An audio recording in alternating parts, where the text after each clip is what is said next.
Hi there, everyone. Thank you for joining us for today's virtual open event. My name is Adam Charlton, and I work in the recruitment department here at Richmond, the American International University in London. Thank you all for being on time and for joining us. Today's session is going to be about our social science degrees. So that includes our BA International Relations, BA Political Science, BA American Studies, and our BA International History. So the way this is going to work today, I'm going to give you a sort of general introduction to Richmond. That should take about sort of 25-30 minutes. We'll have a short Q&A at the end of that. And then I'll be joined by Dr. Mike Keating, who is the program leader and coordinator for those degrees I've just mentioned. And he will tell you about the academic side of things. And then once he is finished, we'll be joined by the admissions manager, who will be able to help and advise you on any admissions related or application related questions that you might have.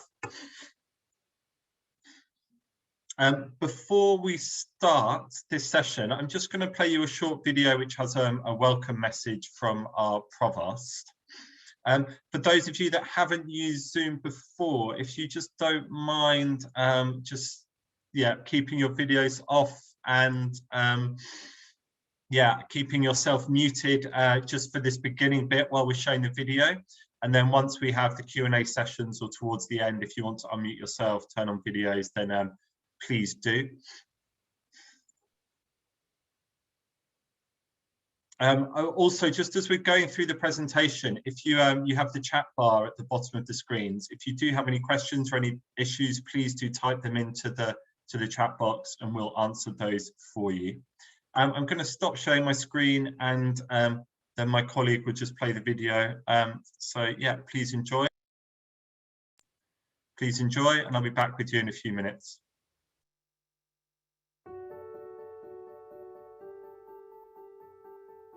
Hello, I'm delighted to welcome you to Richmond, the International American University in London.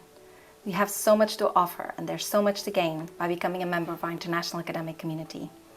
Richmond's been founded in 1972 and it's the only UK American university. It has a rich history of fostering international studies within a liberal arts tradition. This means that you don't just leave with a qualification, you leave with a breadth of knowledge and a richly diverse international experience. It is also the first and only UK university to award its students both a UK and US degree. We are also really proud that our graduates have a commitment to the well-being of others and society. Optional internships are also embedded in the curriculum that provide invaluable work experience.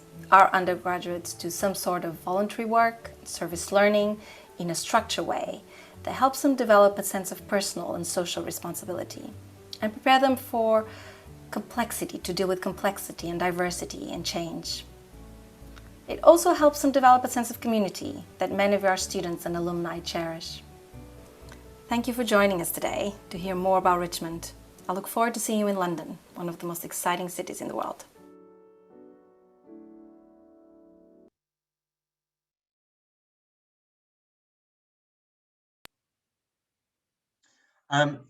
I can see that we've had a few more people join us during that. So yeah, welcome to today's virtual open event. My name is Adam Charlton and I'll be taking you through a general introduction to Richmond presentation. We will then have a short Q&A and then we'll be joined by Dr. Mike Keating, who will take you through the social science degrees that are the topic of today's presentation. So I'm going to tell you a little bit about Richmond, give you some more information about our degree programs, our internships and study abroad, our tuition fees and scholarships, the application process, and then, as I said, there'll be a short Q&A. Before I get into the more interesting details, I just wanted to highlight some of the action that we've taken over the last year in relation to the COVID-19 pandemic. Over the last year, the university has been offering a combination of online and face-to-face teaching, and this is because there have been government restrictions here in the UK that universities have had to follow. And we've had to make our campus what we've called COVID secure. So we've put in lots of extra sort of safety, hygiene and social distancing measures. And those are still in effect at the moment, but from the summer we will start face-to-face teaching again. And then from September, all students are expected to resume normal face-to-face teaching. That's what the government is expecting and encouraging us to do. So yeah, we hope that will be the case, but obviously that may change depending on what happens over the summer. I would just like to highlight though that here in the UK, cases are decreasing and vaccination rates are very high. So things are looking very positive in terms of starting university in a normal face-to-face way this September. Richmond's a really small university, so that's really helped us to be quite nimble and adaptable during the time of Corona, and it also mean that we didn't have any large outbreaks on campus as well, so that was really positive. So for those of you that don't know, Richmond is the only UK university that awards students both a US and a UK qualification. So we follow the American liberal arts system of higher education, but all our students graduate with both a British degree and a US degree. And this really is the best of both worlds because it allows us to cherry pick the best bits of both educational systems. We obviously have to adhere to 2 regulatory bodies. So it means that essentially we have the best bits of both systems. We're a very diverse university for our size. So we only have about 1,500 students, but we have over 100 nationalities on campus, and there's no sort of one nationality that dominates. We have a very international curriculum with a large, focus on internationalization and internationalism within all the programs.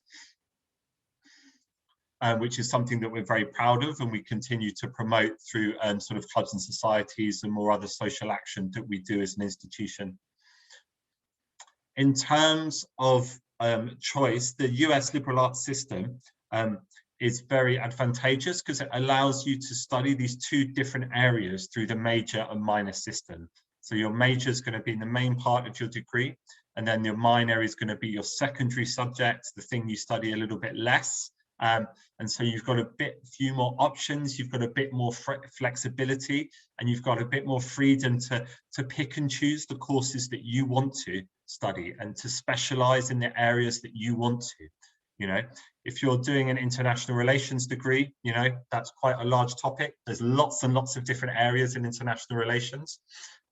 So you can really take different classes and modules that specialize in the area that you want to have expertise in, and ultimately that you want to work in as well.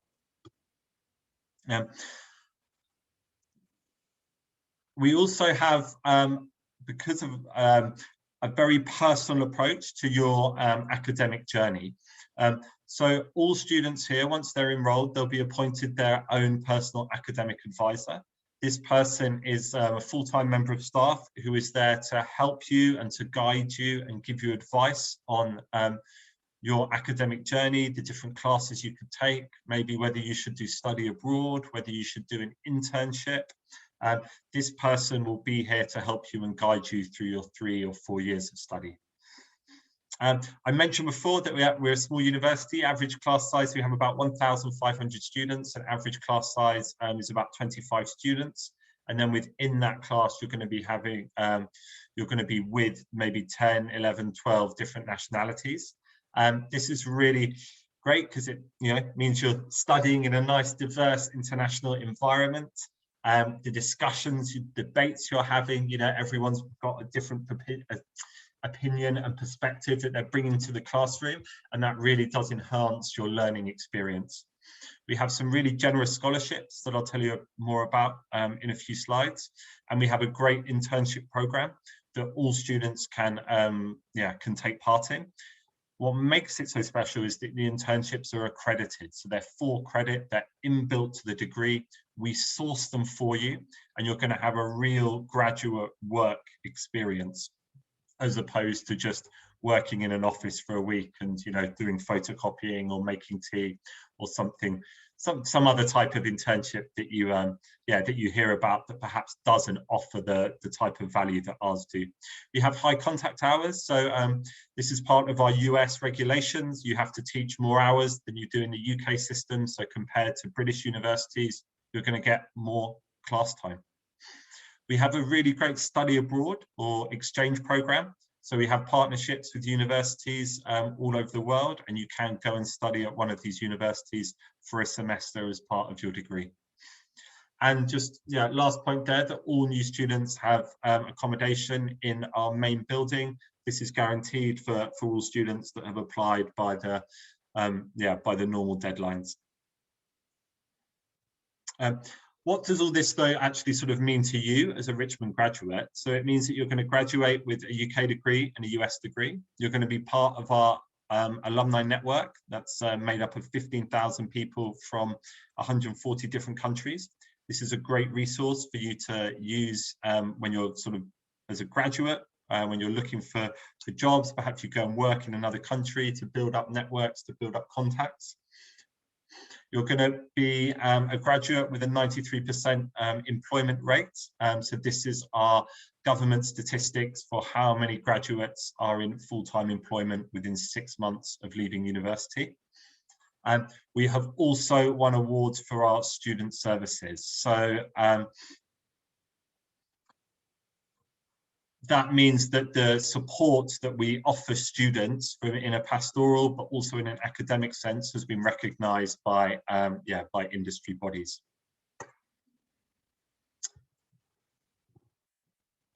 This slide, you can see some of the key differences between a US liberal arts degree and a traditional UK degree. And this is just partly for, I know some of our US students here will obviously know about this, but just for those of you that don't, or for some of our international students, you can see quite clearly some of the differences here. So the US, the main difference is that you have this, the liberal arts system has this major minor system, which allows you to study these two different strands and offers a bit more choice and flexibility. So I think it's really great that, you don't have to decide what you want to study before you enter the university. You can enter Richmond as a undeclared student, and then in the first year you would take these what we call general ed classes, and then you could specialize in your major.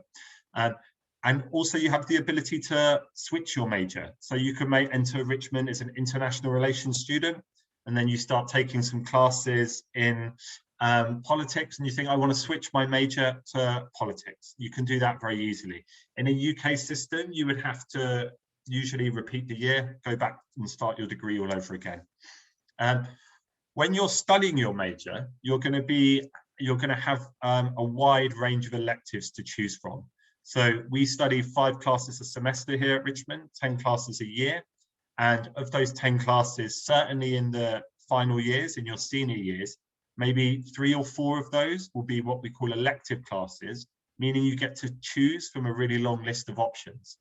Now, that doesn't happen in the UK system, and it's particularly important for the topics, the degrees that we're discussing today, so the international relations, the politics, the history, the American studies, because there are so many classes that are applicable to all these degrees. So you have lots of crossover there, which is great for you because it gives you lots of options. It also means, more importantly, I think, is that you can really study the things that you're interested in. You can specialize in the areas that you want to work in. If you're interested in British politics, you can take all the classes on British politics. If you're interested in, humanitarian development, then you can take classes on human rights and charity and the third sector and international development and aid. And if you want to do stuff on energy, energy politics, the future of energy, you can specialize in that. And that's really going to make this degree and make you distinctive as a graduate. Because you will then go on to do an internship in that area, to do a thesis, do a research project in that area. And that's going to put you in a great position when you graduate. You also get to do a minor in the US liberal arts system that you don't get to in the UK system. So a minor is a secondary area of study. You don't have to do that if you don't want to, and you don't have to decide if you want to do that until you join Richmond. But we have all our major degrees can be studied as a minor, and we have 26 other courses that are offered just as minors separately. And again, for the degrees that we're discussing today, you know, you can have a major in international relations with a minor in politics, or with a minor in communications. You know, if you want to go into diplomacy, having a minor in communications could be good. Or yeah, you can see psychology there. Or have a major, be an international history major, you know, with a minor in business. Because you think that will give you some maybe some more employable skills. So you've got lots and lots of options there that you don't get in the UK system. Another key difference, just before I wrap up here, is that US degrees are traditionally 4 years in length, whereas obviously UK degrees are 3 years. Now, for many students here, certainly for UK students, for IB students, or European students with certain qualifications, you will get what we call advanced credit, meaning that you can skip a lot of those classes in the first year, and perhaps you can even skip the whole of that first year. So this is again where I say that we have this very personalized approach, because we're going to look at your entry grades, we're going to see the exact subjects, the exact grades you got at high school in your diploma or A levels, and then we're going to let that decide how long you need to study at Richmond for and how long it will take you to get your degree. You know, most other universities, everyone is just put into one big pot and everyone's the same, and they all want you to study for the same time and get the same outcome. That's not the case at Richmond and in the US liberal arts system. And you're going to have the option to do an internship. A lot of other UK universities talk about internships, and there may be some on offer, but they will be very competitive, and they may not be applicable to the areas that you want to work in. At Richmond, you are going to have meetings with our internships office, and you are going to decide with them where you want to work, and they are going to assist you in both in the application process and in sourcing that internship. So yeah, our degrees are traditionally 4 years in length, and that's because the first year is made up of our liberal arts core courses. These are great classes that all students can take, that really give you, the soft skills that you are going to need around your subject, and that are really going to help to make you more employable and help you to get ahead in the workplace.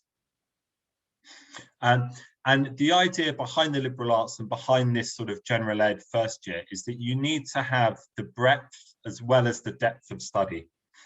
And by taking classes in science or in creative expressions, you are going to study and learn things that perhaps you haven't studied for a little bit of time, and you're going to learn to critically think in ways that you haven't done before.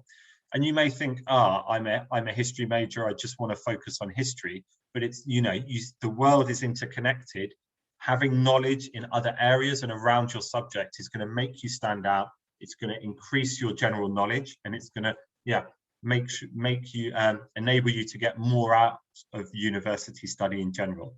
So you can see the classes that you would take on the left here, and some of the skills that these are going to promote on the right. The transitions 1 and 2 classes, these are really great in terms of sort of just giving you a soft introduction to what university life is like, giving you a basic understanding of the differences between high school study and university study. And you also go through some of the more mundane, practical things, around researching and referencing, and you do lots of interesting things around London as well. And so that will really get you settled in and used to university life, and get you started your university time on a really solid footing. Now, today, obviously, students are here to hear about our social science degrees, but I just wanted to highlight we have a business school as well, and any of you could take a minor in one of the subjects you see here. So obviously we've got business management, entrepreneurship, international business. We have a fashion management and marketing degree. So that's focusing on the fashion industry and companies and how they operate. We then have a general marketing degree. economics degree, finance and investment, focusing a lot on sort of banking and financial systems, investing. And then we have an accounting degree as well. And as mentioned, you can take any of these as a minor alongside the degrees that are part of our Communications, Arts and Social Science School. Now, these sort of fit into sort of, 4 different categories roughly. So we've got an art history program, art history and visual culture, always very popular. Obviously learning a degree like this in London is really great. They do a lot of things, exciting things outside the classroom in terms of visiting galleries, exhibitions, symposiums. We then have our suite of communications programs. Very, very important. I think over the last year, you would have seen how important it is for governments and organisations to be able to communicate well or in the right way with their populations. And we have 2 strands to this. So we have an advertising and PR strand and a media studies strand. We then also have a new degree that we launched last year, which focuses specifically on digital communications and social media. Obviously, digital marketing is very much a new industry, and then within that, social media marketing over the last 2 years has really taken off. And these degrees are going to give you the skills that you would need to be able to, to work in the world of digital marketing and social media. And you can do a minor in digital media as well. We then have 2 degrees that are quite similar: film and photography and film studies. Film and photography is very practical. You'll be using cameras, using video editing software, whereas the film studies program is a bit more traditional, a bit more holistic. You look at theories of films, history of cinema, study different directors, look at script writing, acting. But obviously in both these degrees, you will be producing your own short films and portfolios of work. And then the last one you can see there, just the psychology program. So this is accredited by the British Psychological Society. I'm obviously not going to give you any more information on the politics, international relations, history and American studies, but these form our social science programs. And as I said, there's a lot of crossover and some really, really interesting electives you can do within those degrees. But you will hear more about those in a few slides. I know we've had a couple of questions come in, and I will sort of cover those in a few more slides as we get to the relevant sections. Now, I mentioned before that if you have the right sort of qualifications and you've studied the right classes at high school, then you can complete the degrees that you've just seen, except for psychology. So that's the social science programs. You can complete these, except the psychology. You can complete these in 3 years. We will need you to have specific subjects at A level or within your IB. So to find out if you qualify for that, you can send me an email, tell me the subjects you're taking and the grades that you're expected, and we'll get back to you and just tell you exactly what you would need and if you would qualify. Now, I've talked quite a lot sort of about internships and said how great they are here at Richmond. And what I really want to highlight is just on the next slide here, is that you're going to, in your 3rd year, final year, you're going to decide if you want to do an internship, firstly. So internships are available to all students. But if you do an internship, this means that you're not going to be taking a class, an academic class.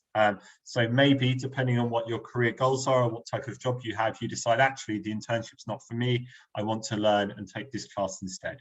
But we would really encourage you to do an internship, and you will then have consultations with the internships office. You will say, and using international relations as an example again, I really want to work in the charity sector. And then they will, our internships office will, sort of tell you about the different charities that we work with, the type of work that they do, or perhaps maybe there's an organisation that isn't a charity, but they do a lot of philanthropic or social work that you could get involved in through a certain department. They will then assist you with applying for this internship. They will help you with your CV, do a practice interview, and then you will hopefully get the internship that you want. while you're on your internship, you are going to be doing graduate level work. So you're going to be putting into practice the theories and the work that you've been studying over the last 3 years at Richmond. And because you're getting credit for the internship, because the internship is in place of a class that you would be taking, you have to produce work which is assessed on it. So to get the credit, and as part of your internship, you will need to produce a reflective journal or a portfolio, and usually you have to do a presentation about your work, plus your work supervisor will also give a report on you to the faculty members here at Richmond. The internships are usually 9 weeks because, you know, to be able to get these credits, to do this level of work, you can't just be there for a very short amount of time. And as just to highlight here, you know, you do need to have a minimum GPA to be able to go on internship. They're available all throughout the year. And we also have internships abroad as well. And specifically with international relations, politics, history and American studies, we've had some great internships, and you'll hear a little bit more about those from the professor in a few slides. And then here I just wanted to highlight a couple of comments before I hand you over to one of our current students, who will give you a little bit more about her perspective of things. Katrina here, she really felt that the liberal arts gave her a well-rounded academic background. And although she had a degree in economics, this made her stand out a little bit from her peers because, you know, she had this broad-based liberal arts background and had this general knowledge and knowledge of other subjects that, you know, that her peers didn't have. And Miriam here was, she's an international relations student, and as part of her British politics classes, she was studying in the Houses of Parliament, and then she did an internship with an MP there, John Cruddas. That's enough for me for the moment. I am going to hand you over to Tabitha. Hey, Tabitha, who's going to just give you a little bit more about her experiences at Richmond. Thanks.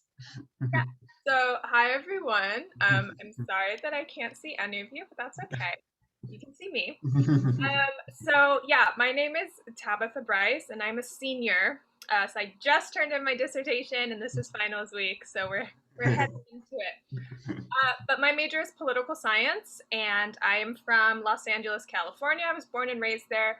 And fun fact about me is that I used to do circus training, and hopefully that opens up again here, but we'll see.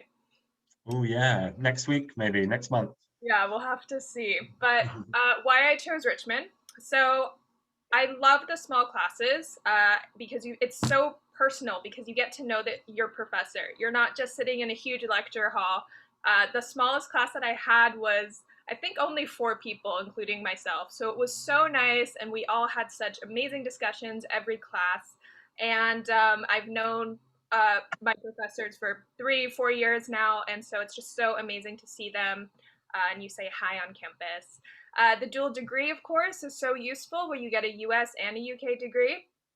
And there's such a close-knit student body as well.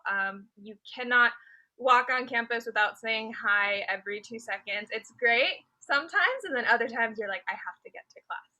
And then, of course, it's a beautiful area and lovely people. Richmond is such a really cute borough, and the high street has so many shops, and by the river, a lot of us like to sit on sunny days, or we like to walk in the park and see the deer. And then you have London, which is a whole adventure in itself. So, and then my experiences so far. So academic opportunities that I've had, my favorite class was actually my British politics. So we actually had our courses in Portcullis House, which is where they have all the offices of the MPs. And we had an MP, it was half and half. So I had a Richmond professor, and then we had an MP teach the other half of the class. So ours was John Cruddas, and he was so nice. And we got to do a tour, and we actually got to see the speaker, new speaker be elected. It was Lindsay Hoyle, and so we saw everyone. It was so nice. And then work experience, I am on my 2nd internship. It's an entrepreneurial internship, but just being able to do it in London, I've learned so much and have continued to meet new people. Socially, there's I mean, it's London. Anything that you want to do, you can do. I'm hoping to go bungee jumping at the O2 next week. So there's just really anything that you can do. And then the culture is amazing. I love going to Chinatown. Of course, love going to Camden Market. So there's just so much here. And then traveling, of course, every spring break, or not last year or this year, but before that, being able to go to places like Italy or Ireland have just been amazing and so unique. Yeah.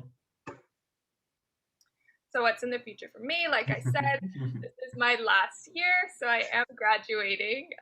It feels strange. But I am going to be doing my postgraduate studies, so I will still be at Richmond, so you probably will see me and just come and say hi, and we meet you. And I'm still work in the UK, so I do have a part-time job. But I am hoping to get something, obviously, politics-based or administration-based, so we'll have to see, fingers crossed. And, you know, when stuff starts to really open up and it's safer, I'm dying to travel. So that's my plan. That's excellent. Oh, thank you for that, Tabitha. That all sounds yeah, quite exciting. How much more of your dissertation do you have left? Dissertation was turned in on Monday, so Hey, excellent. Well done. Congratulations. And I'm not sure I've just done that. Sorry, second, guys. Can you see that? Is that the screen? Yeah. Yeah. Cool. Guys, Tabitha will be here. There's a question come in. Tabitha will be here for when we have a bit of a Q&A session. If you have any questions you'd like to ask her, anything program specific, then please do, and she'll happily answer that for you. So Tabitha highlighted there that Richmond is this lovely area. It's a borough. In London, we call our areas boroughs, and it's a very lovely, green, desirable borough here in southwest London. It's quite posh. If you're very rich and you have a family and you want to buy a house, you might want to buy it in Richmond.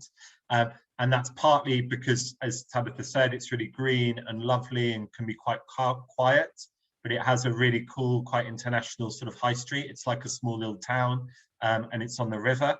It's also really easily to get into central London. So there's fast trains here, this red line that goes to Waterloo, and you can be in central London within 25 minutes on the train. And then there's the district line. This is the tube, the London Underground, and this probably takes a little bit slower, about 40 minutes to get to sort of areas of West London. So you really do have the best of sort of both worlds. If you want to be out in central London partying, doing cool stuff, going to events, you can. If you just want to chill in Richmond and a little bit quieter, go down to the shops, do something a bit more regular, then you can do that really easily as well. And then, so our campus, we do have 2 campuses in London, but our main campus, which is where you would be based, where all our undergraduate bachelor's degree students are, is in Richmond. We have this lovely sort of old main building. There's dormitory style accommodation here. This is where you would have accommodation. The canteen's here as well, so you can walk down in your pajamas, get your breakfast, and then you'd also have a lot of classes here as well.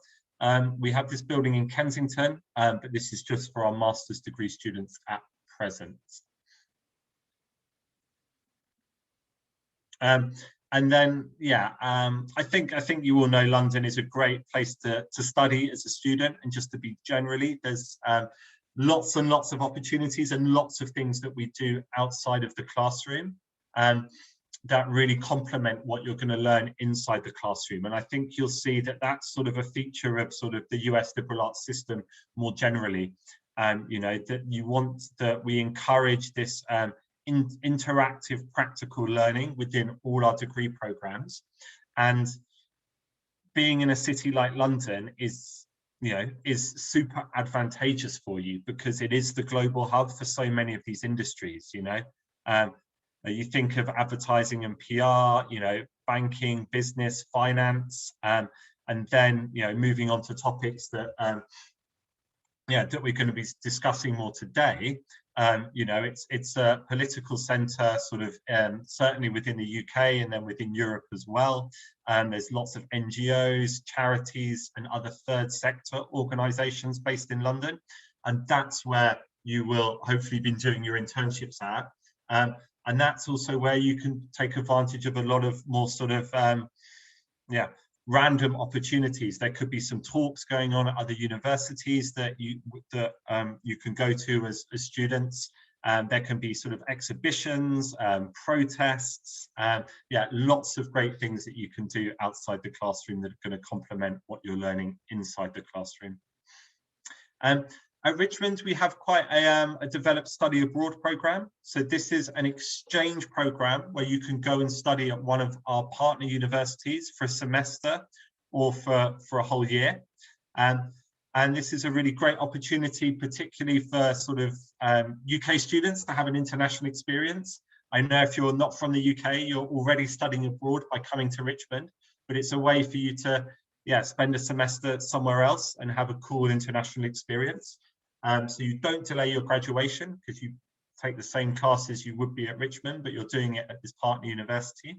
And you don't pay extra tuition, so you're just paying Richmond tuition, which for some of us from the UK and from Europe, that means that we can go to universities in the US that would normally cost sort of $60,000, $70,000, and you might only be paying your Richmond tuition, which would be sort of less than, you know, $15,000 to $20,000. We have partnerships with on every continent now. So we've just signed one in Nigeria, but we've got them in Ecuador, Peru, Argentina in South America. There's a host in Mexico, the USA, Canada, and we have a bunch in Europe. And then there's two really great ones in Australia and New Zealand, and Japan, China and Korea as well. So this is just something that we just wanted to highlight, that a lot of students have the option to do in their second or third year, and you could do this as well if you wanted to. We have a good range of clubs and societies, like most universities. International Affairs Society is really popular, and they do a lot of international relations related activities around on campus and then around London as well.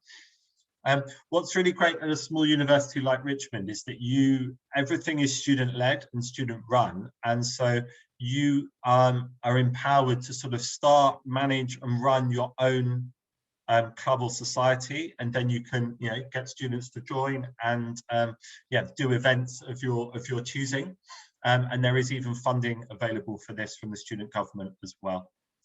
Obviously some things are a lot more fun, like the Great British Bake Off Club.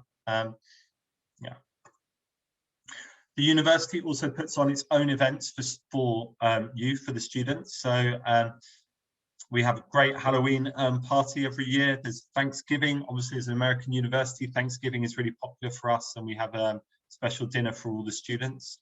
We had an honours night recently, which sort of is a prize night, awards night for sort of different students and different categories of students. And then we have a Spring Fest, which is a big sort of end of year party, which I don't think we'll be having this year, which is a shame.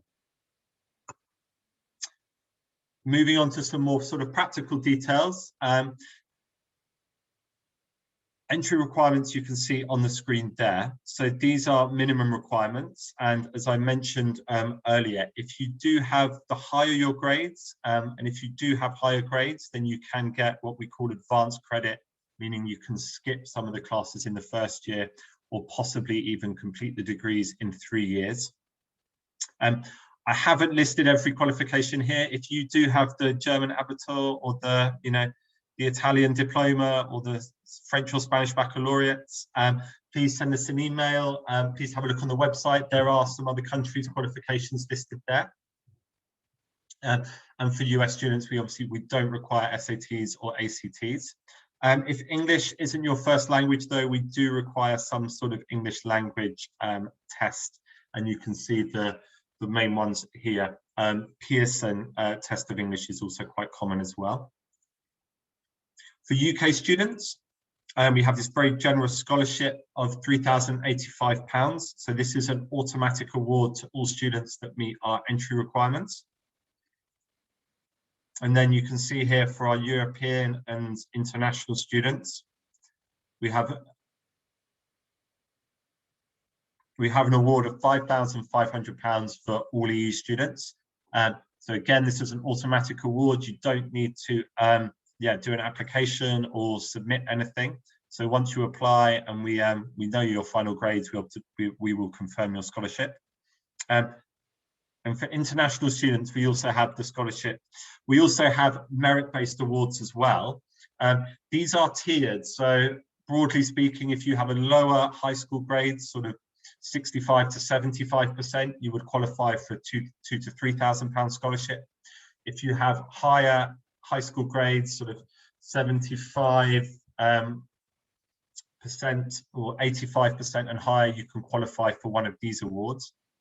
And again, these are awarded on application. Once we know your final results, there's no separate applications, and they're valid for your full 4 years of study. And it would just be a reduction in tuition fees. And then for US students, we have also generous scholarships as well. So sort of ranging from 40 to 60% discounts based on your high school results. And just so you can see the fees here. So for the European, the EU scholarship would reduce the fees down to the UK level, and for US students, the scholarships there easily reduce the fees to the international fee rate. To apply, we have an online application form on the website. You would just need to submit this and then send us through the supporting documents you can see underneath. You could also apply to us through UCAS or the Common App. These are application services that allow you to submit one application to multiple universities. UCAS is very common here in the UK, and then the Common App is what students in the US will use, and we are on both of those. No matter how you apply, you will still need to submit a personal statement or a letter of purpose, statement of purpose, saying why you want to study this degree at Richmond, what sort of sparked your passion for this subject, what sort of what research or experience do you have in this area, and a little bit about what you hope to do in the future. This should be about 500 words. We need a reference from one of your teachers or school counsellors. Obviously, we need to see copies of your high school transcripts and some ID. And then if English isn't your first language, we will need some proof of your English language ability. In terms of applying, now is the time to apply if you haven't already. And then in terms of deadlines, the end of May is a good early deadline, and then the end of June is really when you should have applied by. We can accept applications later, particularly for UK and European students, but please do apply early, get it out the way, and then you can focus on moving to the UK, preparing documents and other things. I'm just looking at the some chats just to see, because I know there were some questions here about qualifications. Guys, if you do have questions, please type them into the box and we will answer them for you. Tabitha will happily answer anything you have as well, so do feel free to ask her anything. So just looking at some questions here. So deadlines, please do apply by the end of May or the end of June. If you apply on the 1st of September, we might not have housing available. Housing will start to fill up over the next month. So if you do want university housing and you haven't applied yet, please do so.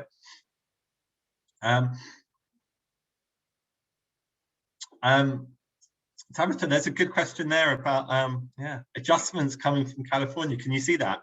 Yeah, okay. Well, the first obvious one is the weather. So it's not so sunny here, but it definitely doesn't rain every day. So that's But the weather and of course there's the difference of the many cultures here, but that's not an impediment in any way, shape, or form. It's just such an experience. The little things too, like all of the slang that I've learned or the words. It's just really fun, and especially with Richmond, I'm not only surrounded by people from the UK, but of course the world. So there's so much more that I've learned, and I've actually visited some of my friends in their home country. So it's just it's so cool. But yeah, I'd say the weather was the biggest thing. I mean, I had to take vitamins, which I thought was Cool. Guys, a couple of you have asked here about translating high school transcripts or documents. Yes, we will need them to be translated, I'm afraid, if they're not in English. Often transcripts can be quite, the languages can be quite universal. So if you're unsure, you can email us a copy, just take a photo, email it to us, and we can let you know if we need it translated or not. I'm afraid that we do have rules that we have to follow around this, so it's not always our choice, but just for certain transcripts that we're required to have translations of them. We do have some small scholarships for study abroad students.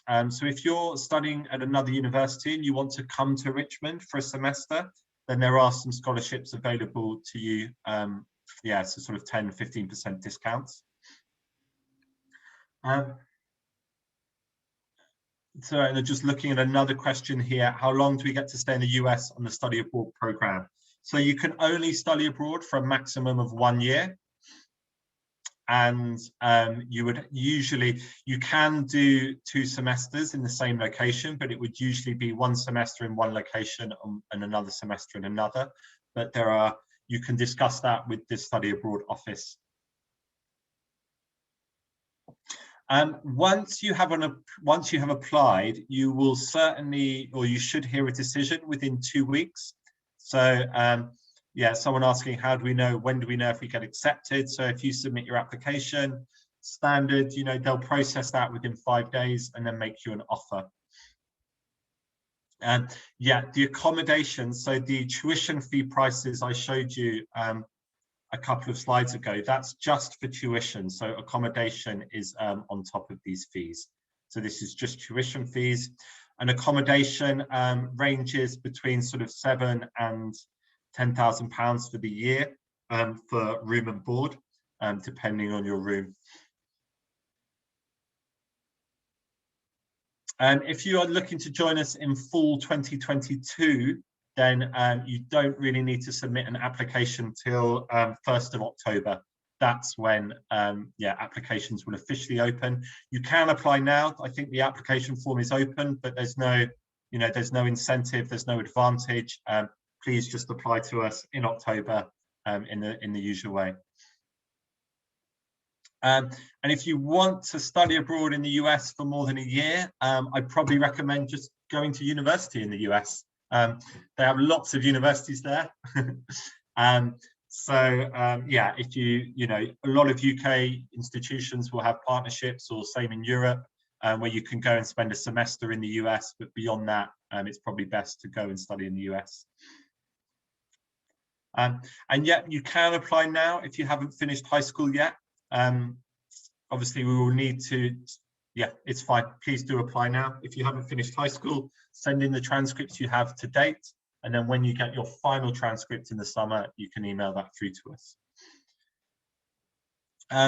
And then just one last question before I'm going to hand over to Dr. Mike Keating, who is going to take us through the academic side of things for the programs. Asking about the accommodation. So the accommodation is dormitory style US accommodation. It's quite basic. And so students will be in single rooms or in twin rooms, and they will share bathrooms. So I know that's not to everybody's taste. Our housing office can put you in touch with private housing providers in the local area, and we work with a number of sort of landlords if you do want to live sort of off campus in yeah, in more normal accommodation. Tabitha, anything to add on in the university accommodation? I personally don't live on campus, so Oh, did you not at all? no, I didn't. Oh, okay, fine. That's cool then. Guys, I think they have a lot of fun in the first year in the student accommodation, which is the way it should be. So that's quite yeah, I would look forward to that. Anyway, enough from me. I'm going to hand you over to Mike Keating, who's the program leader for our social science degrees. And he's going to give you more information about the degrees. Thanks, Mike. Sorry, we've overrun a little bit. No, that's fine. That's fine. Yeah, so we're talking about all 4 degrees: international relations, political science, international history, and American studies. I'll start with international relations, if that's okay.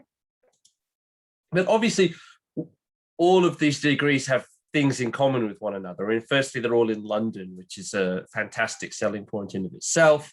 And secondly, obviously, in the American liberal arts system, all the courses are taught by the professors. They tend to be small classes. The largest kind of class you get in international relations is kind of 32 students. Most classes are going to be 25, 18, 12, those kinds of numbers. So it is a really kind of unique and boutique experience that you get being a Richmond student. Now, if I can just quickly talk about the structure of the program. Now, if you're interested in international relations or political science, the first 2 years of those degrees are the same. They're only differentiated in the final 2 years of the degree. And of course, if you have A-levels or baccalaureate or AS exams and things like that, then often this comes in as transfer credits. You don't necessarily have to do courses in the first year of the program anyway. Everyone's different though at Richmond. Of course, everyone comes in with different this and different that. So it's a very unique, everyone will be sat down one-on-one to work out what it is you do and you don't do. It's very hard to give general advice. But the first year of the program would include Foundations of Politics, which is political ideologies and comparative political systems, which compares the British, the American and European political systems, election systems, and then goes on to look more at the developing world. And we also do international history on the global Cold War. So the Cold War, but not necessarily from the perspective of the Americans or the Soviets, but from the perspective of the other states who are kind of dragged into the Cold War. And that then prepares us for the second year of the degree, where for both IR and politics students, we do Rich World, Poor World, which is development studies. We do Intro to International Relations, which is IR theory, liberalism, realism, Marxism, and how it applies to various conflicts and international situations. And we do the Evolution of International Systems, which is the development of the modern state. It's very often people think the states have just kind of been here forever, and it's always been like this with states and borders and passports and all that stuff. But actually, it's all relatively new. So we look at how states have evolved with the rise of industrialization and capitalism and modern constitutions and the rise of diplomacy and why states look the way we do. And then we do major political thinkers, which is all the kind of key political thinkers that have influenced the development, particularly of contemporary democratic systems and structures. And that gets us into the final years of the degree. And again, that's where international relations and political science start to look slightly different from one another. But these degrees do overlap with one another in the sense that what constitutes the core courses for one program are usually optional courses on the other program. So just because there's a really cool course in international relations, but you want to do political science, doesn't mean you can't do the course. It just means it's not a core course for you. It's an optional course. And how many optional courses you do is entirely up to you. It depends on whether you want a minor or not. So I'd say about half of our students have a minor, and that could be in art history, or it could be in economics, or it could be in communications. But the other half just want to do more political science and more international relations. So there are a lot of courses on the optional list for that reason.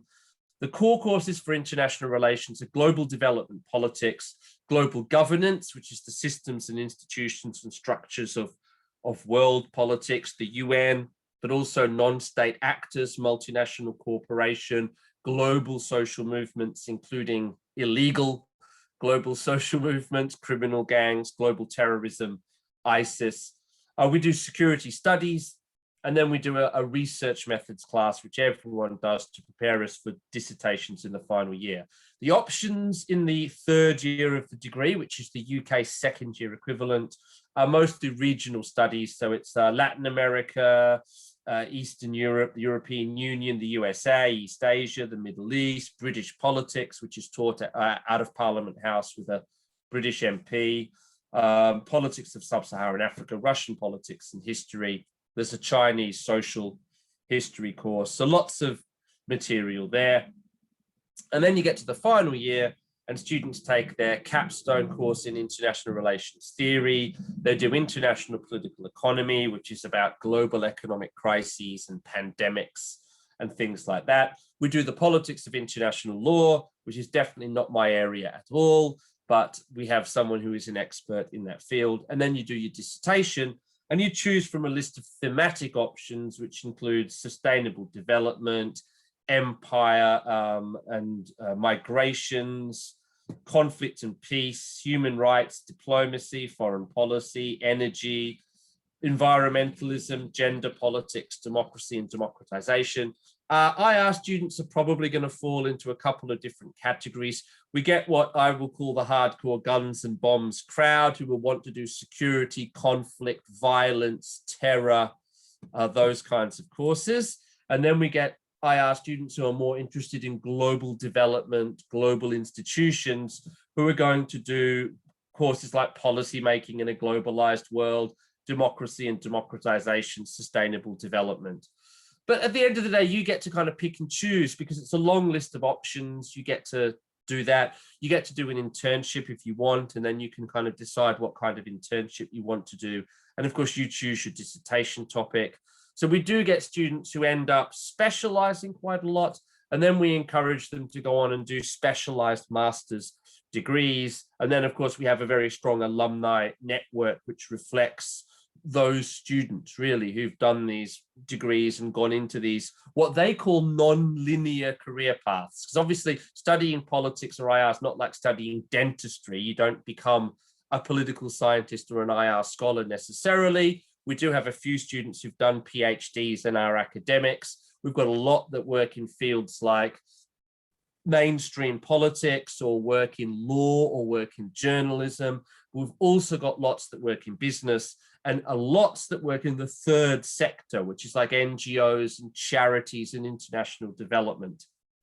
And so you see the students specializing, choosing the optional courses in what they like, looking at their master's options in terms of further specializing and then building their careers going forwards. It's really good fun to get those alumni back in after 3, 4, 5, 6 years and to hear what they've been doing with themselves. Our students really like that experience as well.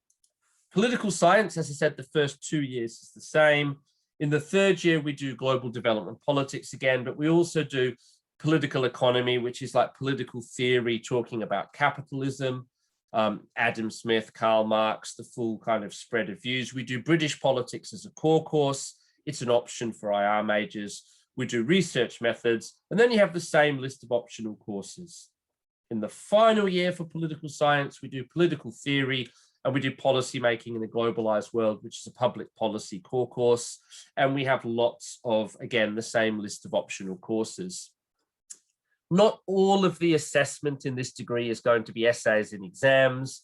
We have a very strong record of doing alternative assessments, which includes policy writing in particular. So the kinds of writing that people out there in the real world do, whether they're working in government or business or the third sector. We do policy briefs, we do project evaluations, we do reports on NGOs, reports on NGO campaigns, campaigning reports. We do policymaker profiling. We've done, there's one in diplomacy, which is a final year course where they follow diplomats on Twitter and then they tweet about diplomats. And then it's interesting how the diplomats sometimes start to follow the students who are tweeting about diplomacy. And there's some really, really good stuff going on there in terms of practical, career-oriented writing. So you don't just spend your time writing 5,000-word essays on Hegelian epistemology, which is very well and good, but it's not going to impress someone in a job interview situation, unless you're applying to some kind of Hegelian center, I suppose. But most people are more interested in practical written assignments that are policy relevant, policy oriented. And so we try to graduate students with a portfolio of materials in that regard that they can take to a job interview where it's obvious what it is they're doing and what skill sets that they have established. We had some interesting feedback effects where students would go to interns at the European Union, British Parliament, US Embassy. We sent a couple who did internships with a US senator who was running for president. And one of these guys, in the interviews, they said, well, what is it you can do? And he'd been writing policy briefs in our courses. He said, oh, I can write policy briefs. And they were like, great. And so they tasked him with writing policy briefs for the US Embassy. So there's been kind of interesting overlap between what we get students to do, what students do in the internship, and then what kind of career paths students have had at the end of the day. So they're really interesting degrees. We have faculty who are experts in a range of different fields: international diplomacy, imperialism, international law, public policy making, international development, political theory. And we've got experts also in security and terror and violence and conflict and peace and those kinds of issues. We're able to offer master's degrees in international relations. And we also have a new master's degree specializing in the far right, terror and security. So we've got a lot of expertise in these kinds of areas. So it's a broad degree in that regard. You're doing a little bit of everything. You get to then specialize, I think, in both these cases. And then I think there's really lots of really interesting pathways, master's degrees and career pathways that the students have taken following on from the degree that they did. And yes, we get really good feedback from our alumni about what they learned, particularly the ones that went to kind of top universities to do these master's degrees. They often report they're so happy. Because in an American system, you do a lot of stuff. So in a British university, you will do nowhere near as much. You simply don't do as much courses. You don't do as much writing. You don't necessarily do a dissertation. So all our students will have written an 8,000-word thesis. So when they go to do a master's degree and they get told, oh, you have to write an 8,000-word thesis, whereas other people will be freaking out, our students are like, yeah, I've already done that. You know, I'm ready to go. I've got broad knowledge, and now I'm specializing. I'm not trying to fill my knowledge gaps necessarily. So there are all kinds of advantages. We have a lot of choice here, a lot compared to the British system, but also a lot compared to comparable US liberal arts universities, partly because we're London based. And in London, there's a lot of expertise lying around. We're able to take advantage of that. We can take advantage. It's very easy to get guest lectures. Our diplomacy course, of course, we're in Kensington, and we're very close to the actual diplomatic missions. And so it's been very easy for us to get diplomats in. We've had the Israeli ambassador, the US ambassador, just a range of people who've been working. And that's really advantageous for our students. Also, for various reasons, the diplomats can't charge, you know, so it's like, woohoo, free diplomat. Nothing better than, I think, to energize your degree. We also have the Center for the Study of the State, Power and Globalization, which is a research center. So we have constant research activities, people delivering specialized reports. We've had a lot recently on, obviously the key issues have been Brexit, it's been Donald Trump, it's been the pandemic. And so we've had a series of kind of interesting events, workshops to which our undergraduate students are of course invited along with our postgrads, and that kind of adds to the atmosphere. All the faculty are research active and are publishing. I've got a book on global energy. I've got a book on European energy. I wrote about Europe's towards developing states, because that's my specialty area. I wrote a textbook as well on energy, but mostly I do development stuff. Energy has become my narrow focus, but most of the courses you do with me would be global development politics, maybe international political economy, anything which kind of, I don't do the hardcore guns and bombs stuff, but we have plenty of faculty who do, if that makes sense. So I think that covers the political science and the international relations degrees. I'm going to talk about international history first, and American studies last, because international history half crosses over with the international relations and political science degrees. So international history has a strong emphasis on international political history, obviously, but it also, the other part emphasis is on material culture in a global context. So our history students tend to be students who are either interested in history of warfare and imperialism, or students who are interested in cultural history, particularly material culture. So in the first year, we do world cultural history, world history and contemporary history. In the second year, we're doing the history of the slave trade, the international slave trade. We also do a Forsyth to Vietnam course, which is kind of about world history with an emphasis on the United States from World War I until the Vietnam War. And they take the history of the state, the evolutions of international systems. And there are a range of optional courses, which includes visual culture, art history, economic history, film studies, the history of fashion, gender and culture. So there's a range of kind of material culture courses on offer in the second year of the degree.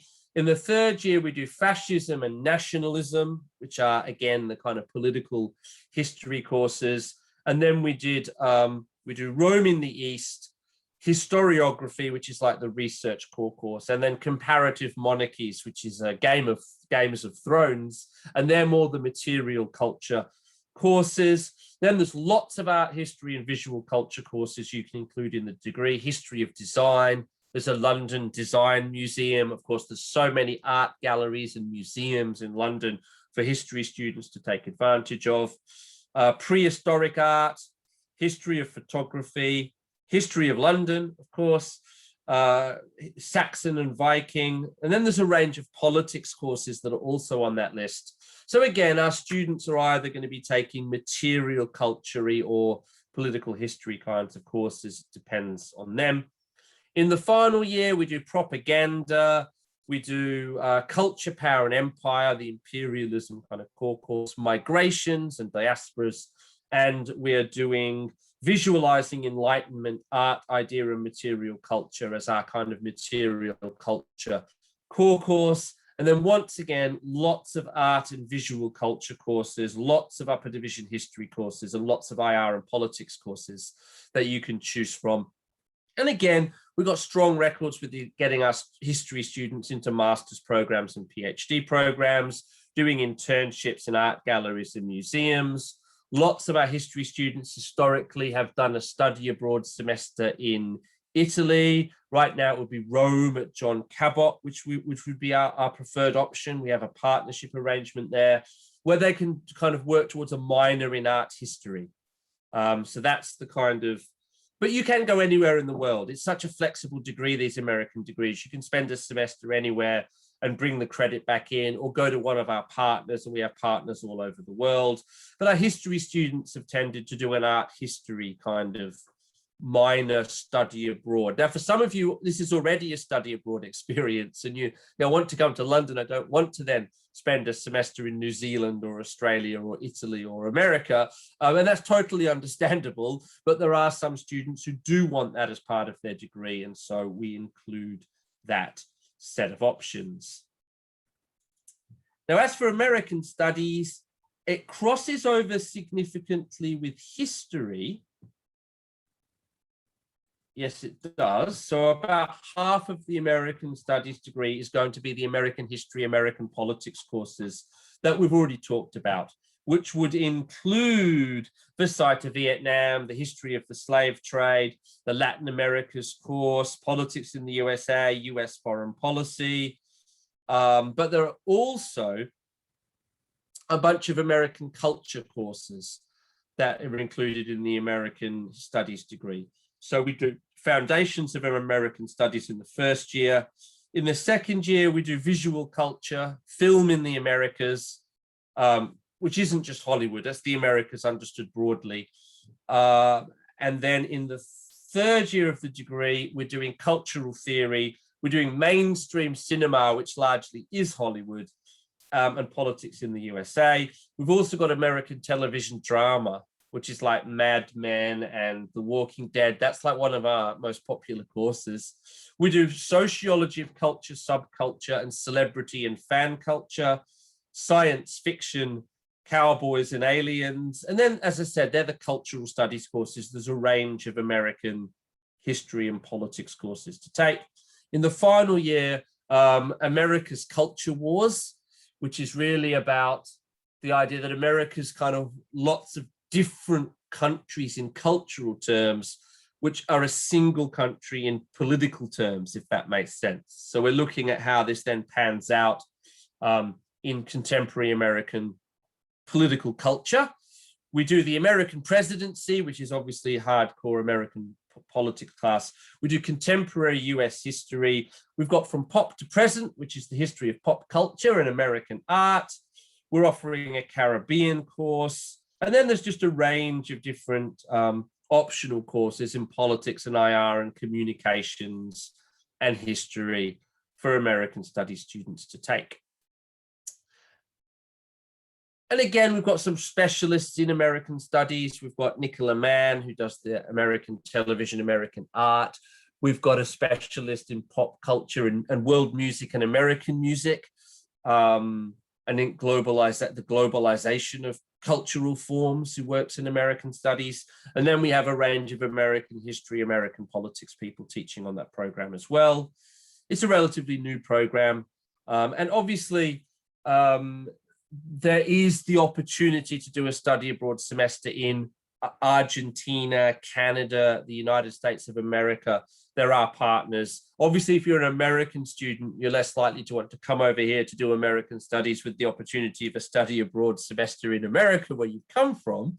But for other students, that may be a very opportune thing. Like, it may really kind of make your degree the opportunity to spend a semester in the United States of America, whilst getting the kind of global perspective that you can have here in the UK.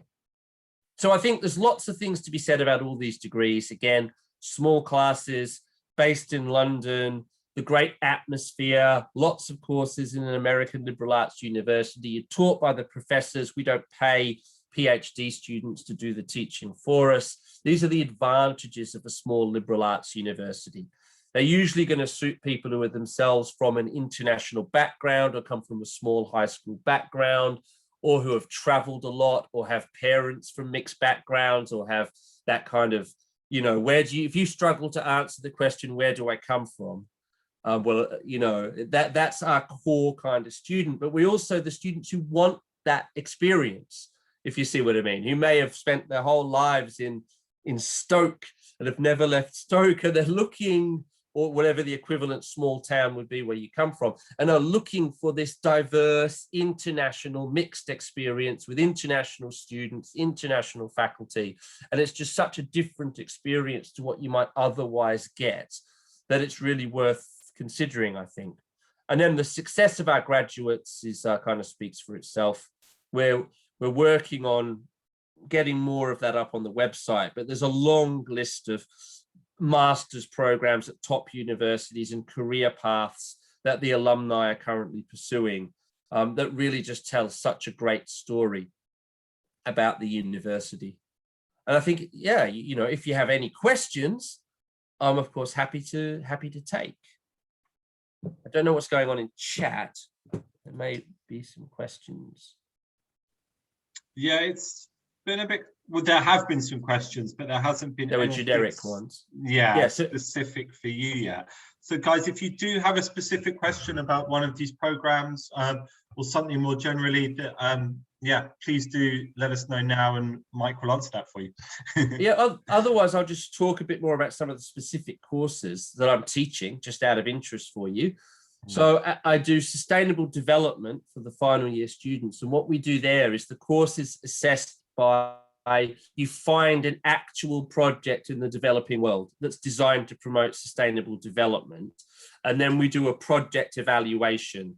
So we learn how you have evaluation criteria for projects, and there are different types, and we're choosing our criteria, and then we're using the material, because these projects are usually funded by donors or by the IMF or by the World Bank.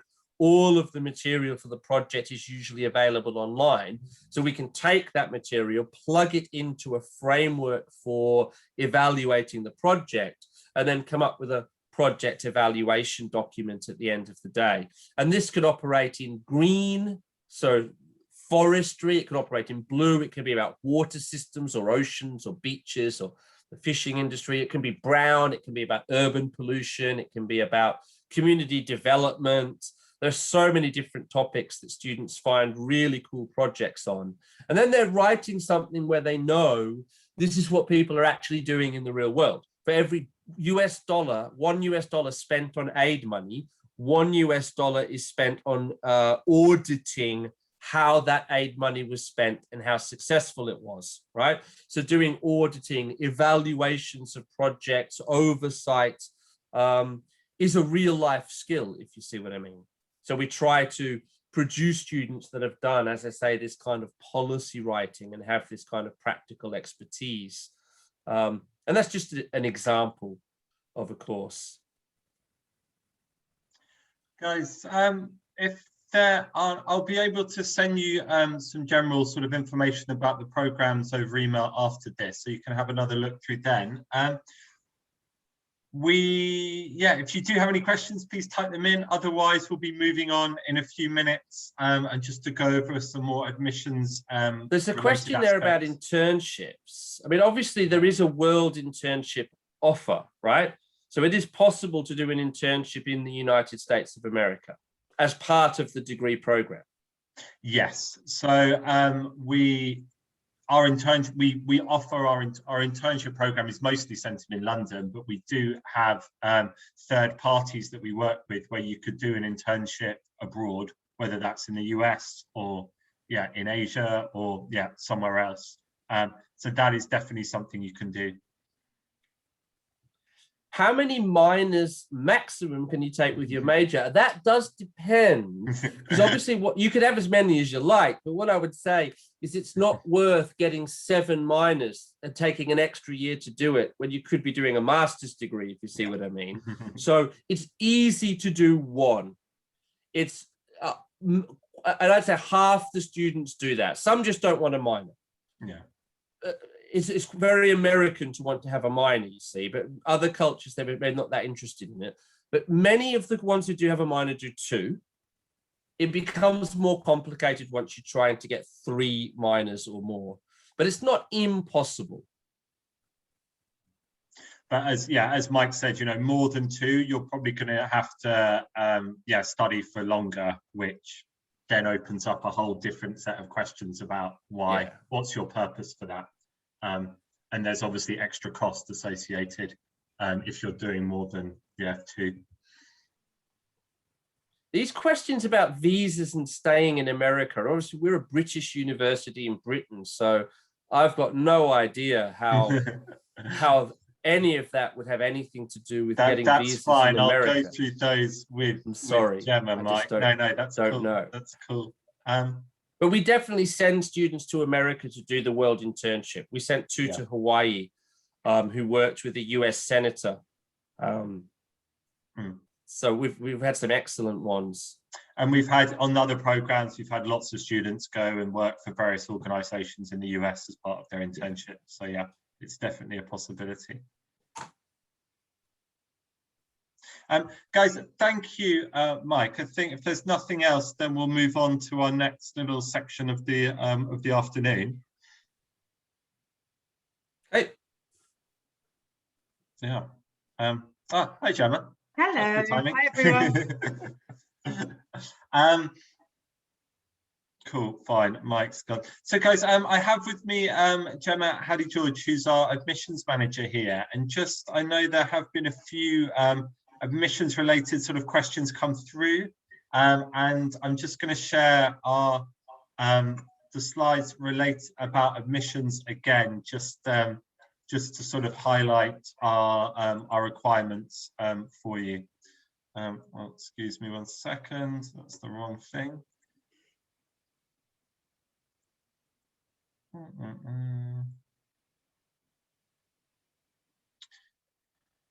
Sorry, I just need to open that again.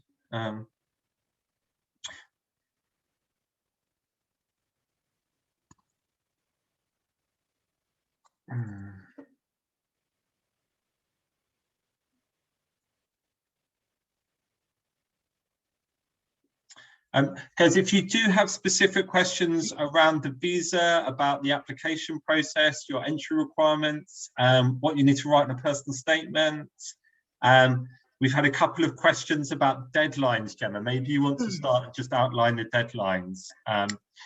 Yeah, absolutely. Yeah. Hello, everyone. Thank you for joining us today. I hope you've enjoyed the session so far. As Adam said, I work in the admissions office, so I'm here to answer any admissions related questions that you might have, whether that's about how to applying for housing, the visa process, deadlines, and so on and so forth. So please do pop your questions in the chat if you have questions, and we'd be very happy to answer your query. So in terms of application deadlines, is that the query, Adam? Yes, yeah. I mean, we operate rolling admissions, so we don't have strict sort of specific deadlines. So there is still time to apply for 2021 fall entry. I would just say that if you are looking for, if you will need a visa to study in the UK, then I would suggest you get your application to us sooner rather than later. So within the next couple of months would be great for visa applicants. Yeah, ideally by end of June would be fantastic for any students needing a visa. And if you don't need a visa, then we can be a bit more flexible. But to be honest with you, I would say the earlier you do everything, regardless of visa status, the better, because it just gives you a bit more time to go through any other sort of steps that you'll need to take, whether that's applying for housing, applying for funding. You don't want to leave these things all to the last minute, because it can just be a bit stressful. And I think you just want to be able to focus on your studies over the summer and not have to worry about all of these sort of admin tasks. But yeah, I think we can be flexible, but if you can try it and get your applications in, you know, next month, that would be brilliant. But we can certainly be flexible.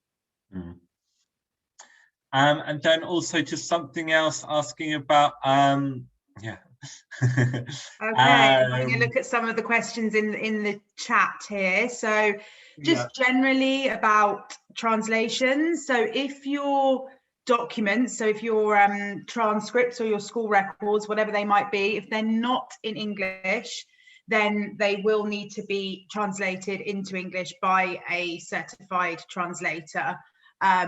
So you can go to any translations office and ask them to translate that for you. I mean, in some cases, we can obviously make out a lot of the detail ourselves, and we've got several sort of language speakers within the team.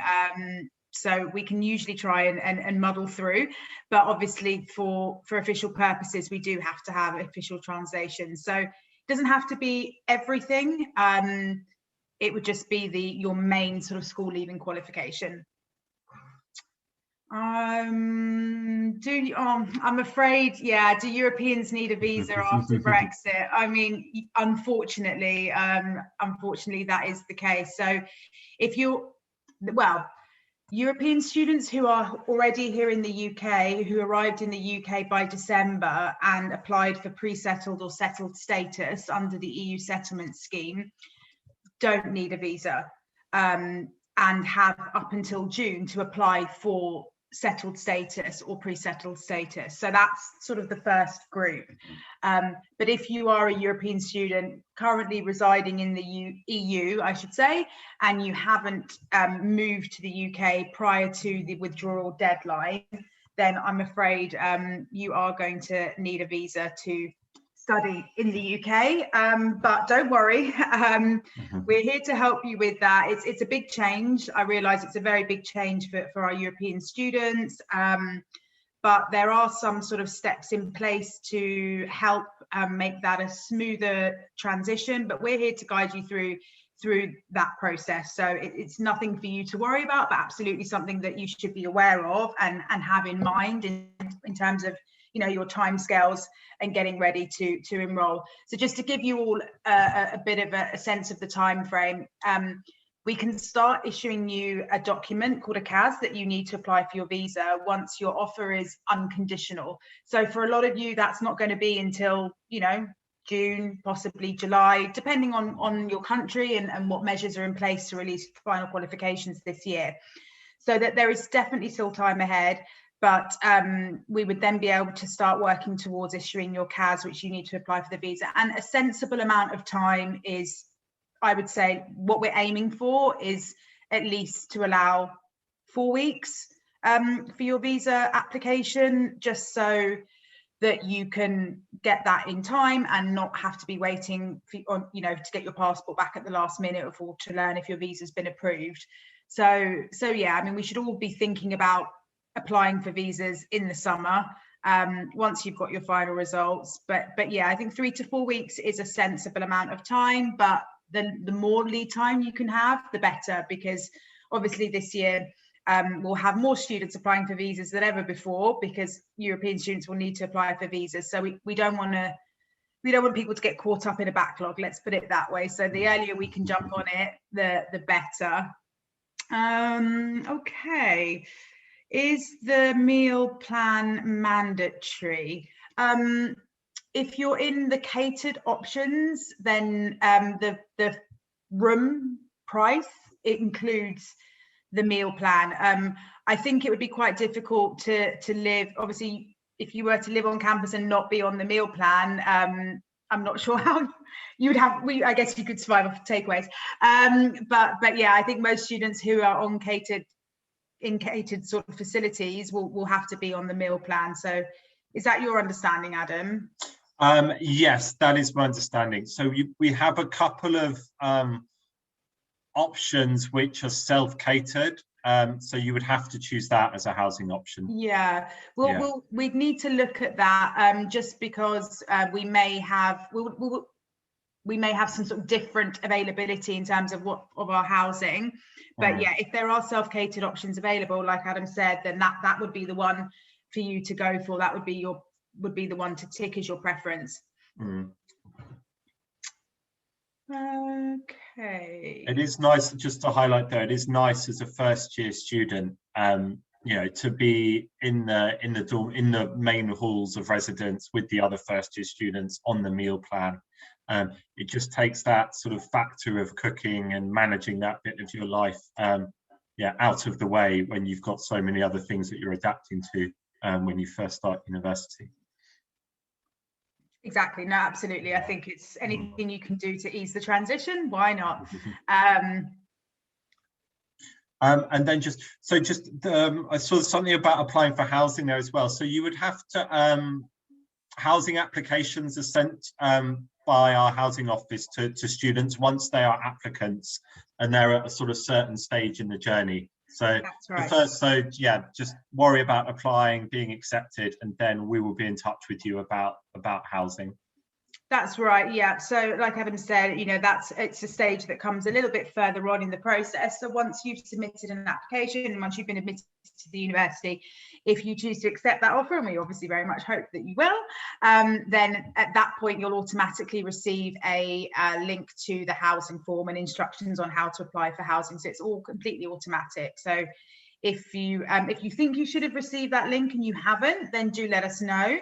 But it should be a pretty automated process. On the subject of housing, there is a question about whether you need to live on take university accommodation, or can you live off campus. So no, it's not mandatory. I mean, we really recommend it for the reasons sort of Adam mentioned before. You know, we feel for a lot of students moving possibly to a different country or living away from home for the first time can be quite overwhelming. And I think by living on campus with your peers, you know, it's a great way to transition, to integrate, to feel part of the Richmond community. But equally, at the same time, we know it might not be for everyone, or you may live reasonably close by or have family nearby and you prefer to live there. So if you don't want to live on campus, that's fine. You can just let us know. We strongly encourage it, but it's not compulsory. It's whatever really works best for you. But we find that it works well for students to live on campus, but it's down to your personal choice and preference as well. Okay, I'm just, as you can see, I'm scanning through the questions here. Yeah. So I was just you have a little scan. I just wanted to highlight that a question asking about, do you have to send all the documents at the same time? And when applying? Yeah. No, you don't. I mean, if you can submit as complete set of documents as possible, then that's really useful. But no, you don't. So if you know you're going to need to take an English language test, but you don't have a test score, then you haven't really taken a test yet, then yeah, no, there's no reason why you can't apply. And if the rest of your application meets our requirements and we want to make you an offer, we can put that as a condition of your offer. So there are some things that we obviously absolutely need, which is the application itself, some sort of detail of the qualifications you're currently undertaking, and your personal statement as well. But other things such as an English language test score, you know, we can put that as a condition of the offer.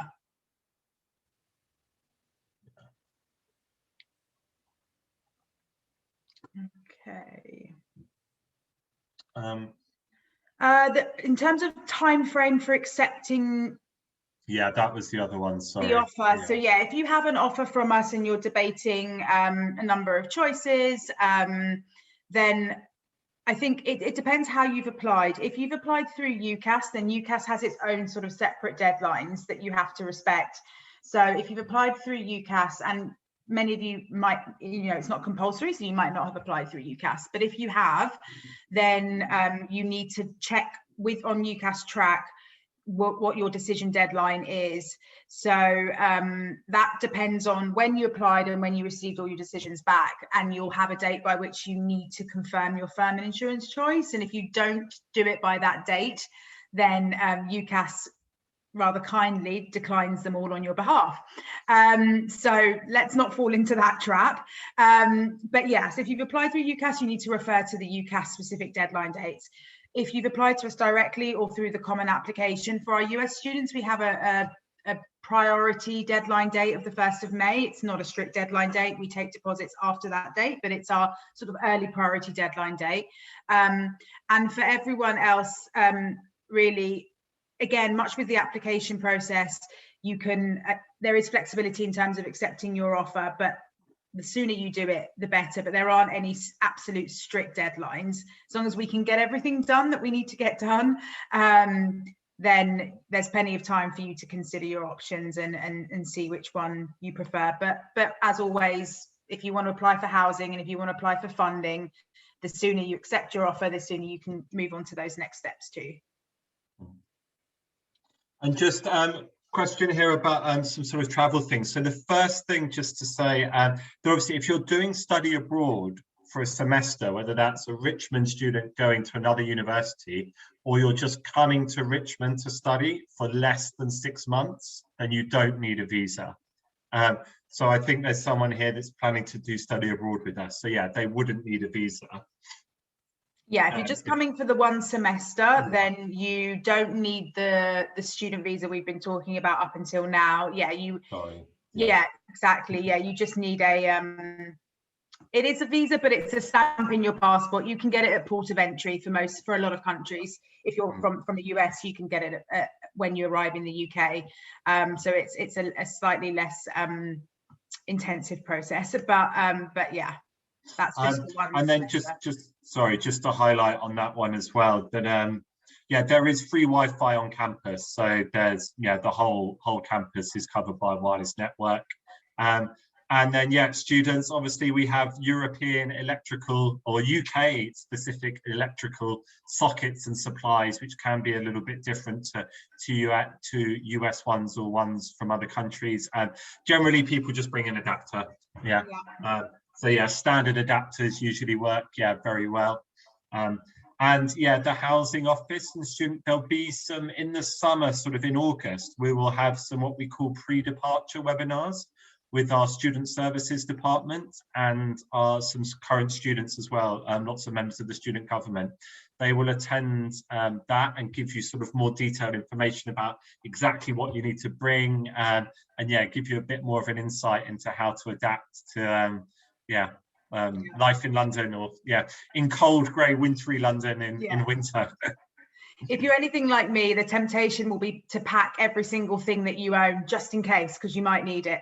But I think, yeah, it's really helpful. The student affairs team kind of just give you a list of the types of things that you'll need. And there are so many things that you can, pick up here. And yeah, you don't have to bring everything. Obviously, there are things that you're going to want to bring for sentimental value as well. But we've got lots of shops and things nearby where you can pick up certain stuff quite cheaply rather than having to transport it over, because everything that you bring over and accumulate throughout the year then has to be moved somewhere else at a certain point. So yeah, but student affairs will help you with that. Mm-hmm.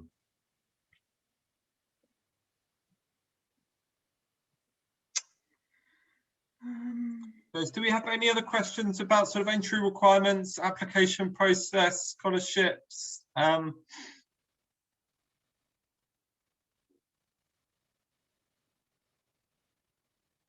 Please do, yeah, sort of type them in. Or if there's anything we've missed, then please, yeah, let us know.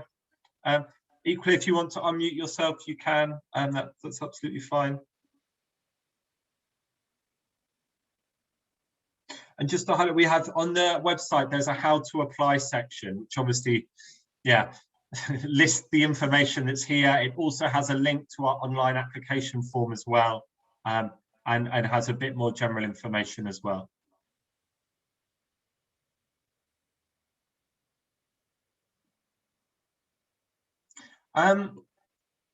There was a comment about, just to mention for the housing, we do have some information on the website, but there is, I believe, still the virtual tour we did, where other than, I mean, because for a lot of people, it's difficult not to be able to come and see campus at all, or visit. So that's quite good just to get a general sense of the campus anyway, but also just to have a look at, we do go into some of the rooms, I believe, unless I'm... Yeah, I'm just going to put the link in the chat. Yeah, we've got a little slightly old, I'm afraid, but it's, yeah, nothing's changed on campus, so it's perfectly accurate and up to date. So yeah, there's a campus tour on this link I'm just about to send you.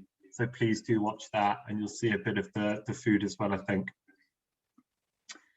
I think this is a question about study abroad. Hopefully I've understood this correctly, about when you would go if you were studying and wanting to do a semester, not necessarily in America, but in this instance in America or one of our other partners.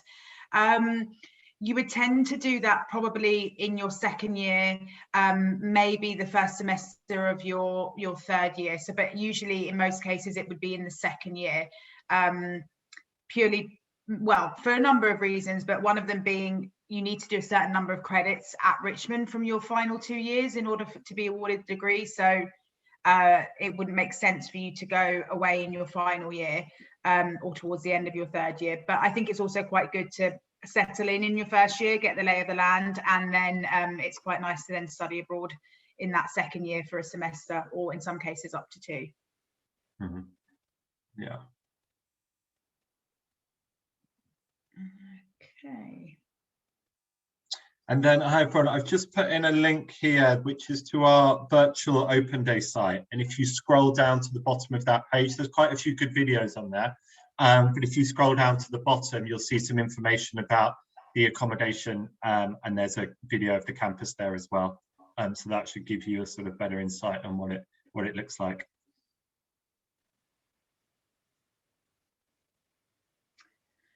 Okay. Good one for you there.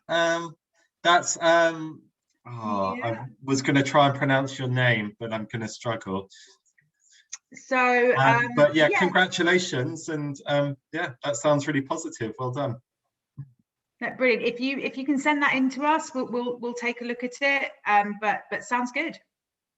Sorry, I should be a bit more specific. This is a question about a Cambridge First certificate. So if you are happy to email that into the admissions address, which is admissions@richmond.ac.uk.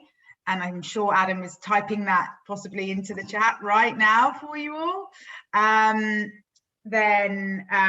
Yeah, we can take a look at that for you and let you know if that meets the requirements, and hopefully it will.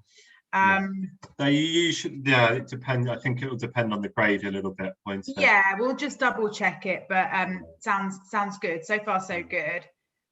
And just to highlight again, so for all our European students here, you will all be essentially automatically receive this scholarship. So this £5,500, once your place has been confirmed in the summer, we are giving all EU students this quite generous scholarship this year. And it's slightly anti-Brexit scholarship because they now have to pay their international fees. Before, European students could pay the UK fees. They now pay the international fees. So we've offered this scholarship of £5,500, which will allow you to study for the same price as a European student. You don't need to do anything to apply for this or to get this, sorry. You just, once your place is confirmed, you're an unconditional offer holder, we will confirm that you've got this scholarship, and then the money will be deducted from your tuition fees. So yeah, I hope that's clear. Okay, everyone, we're coming up to 6 o'clock. We've had some really good questions today. Thank you all for joining us, and we hope you found the session useful. I can see that there's a few people have dropped off as well. So obviously we'll give you a few more minutes to ask anything else, but if there is nothing else, then we'll be ending in a minute or so. Yeah, and of course, as is always the case, if you do think of something afterwards, or going back over and you have a chat with the family and anything comes up, then please do just email us, and we're happy to help with any queries that you might have. So yeah, you've got the admissions address in that chat and the inquiries email address as well.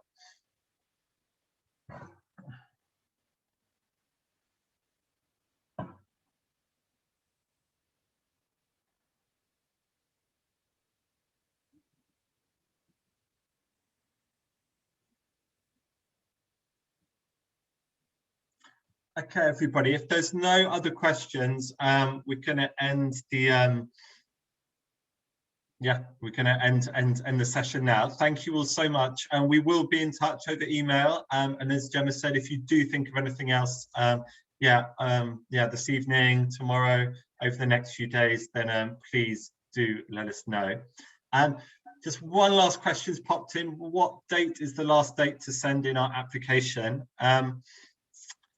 If you want a date, I will give you June the 14th, but you can send it in later than that, but please do send it earlier if possible. The earlier the better.